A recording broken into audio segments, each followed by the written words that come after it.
So one of the things I mentioned I do is minimising tax. And some people think that tax is boring, but surely saving tax is not boring, because saving tax really is the same thing as making money.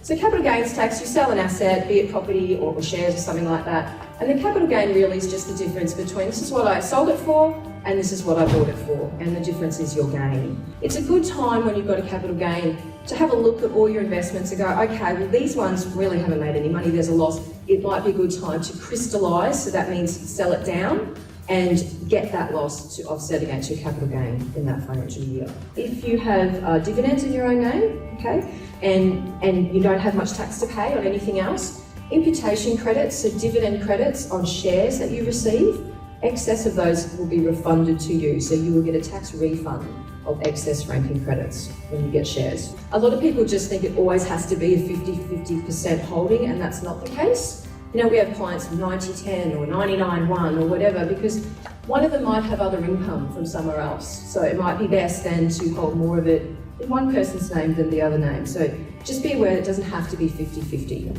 A discretionary trust. Discretionary trusts are really extremely common in Australia, both to operate a business through and to hold investments. They're really cool because the income can be split around. So the trust does a tax return and says, right, this is my income and expenses, this is the profit, and this is where it's going to be distributed.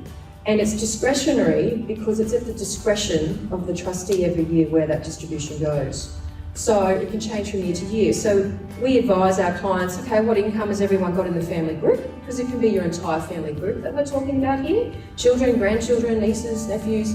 And we can make a distribution to save tax in that way. So any beneficiaries that receive a distribution, just pick it up and pop it into their tax return, and again, they're taxed at whatever tax bracket that they are sitting in. So it's very flexible, they're not regulated like companies are with ASIC, they're very easy to use. And that distribution for tax purposes doesn't necessarily have to be a cash one. So we don't have to go, you know, to your grandchildren, here's your $416 of cash. That doesn't have to be that way, it's just for tax purposes. So let's talk about gearing. So gearing really is just borrowing money, okay, so getting some lending, and the interest is tax deductible. So that interest is claimed and offset against your investment earnings. You've got excess cash. Should we pay down the home loan?